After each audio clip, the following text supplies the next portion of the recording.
If the circumstances around the current healthcare reform failure don't lead you to believe that it is time for a revolution in this country, then tell me, please, what is your breaking point? You are watching The Hermit with Davis Fleetwood.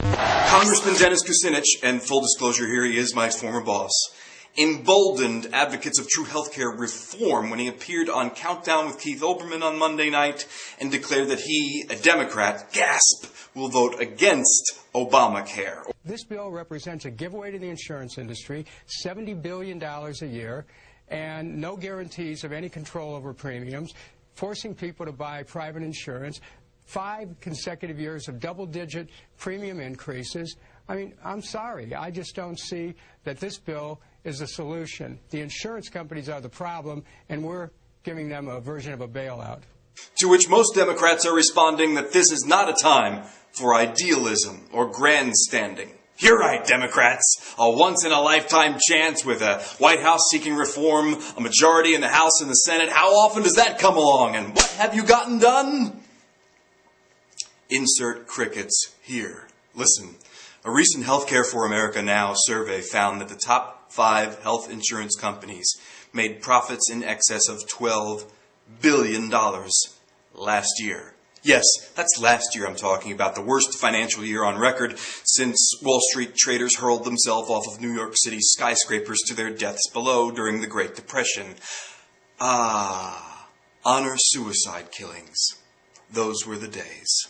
How did these companies make such a profit, you ask? By dropping 2.7 million people from those that they cover. They covered less people. Have you rushed out and bought stock in healthcare insurance companies yet? What's wrong with you?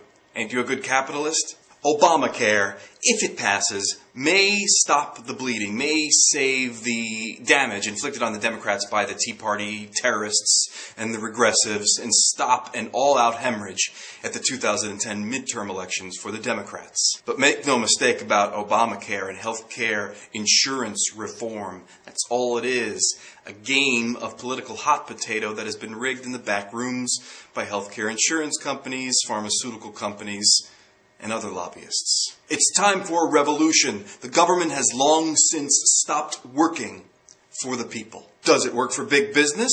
There are 35 registered lobbyists working in D.C. for every member of the House and Senate, making sure that it works for big business.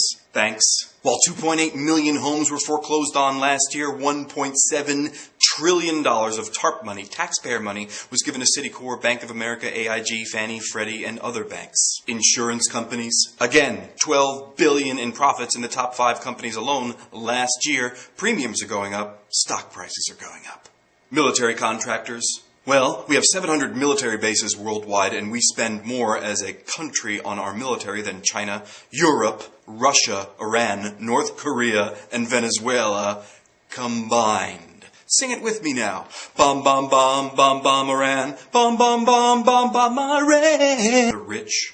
Wall Street awarded itself $20 billion in bonuses last year. Can you pass the motherfucking Grey Poupon, please? But for the overwhelming majority of us, 99% of us, it is time for our values to undergo a radical reprioritizing. Recognize the Democratic Party for what it is, a school of spineless jellyfish drifting on the currents and tides of a broken system. Recognize, my friends, that it is time for nothing less than a revolution. I'm Davis Fleetwood.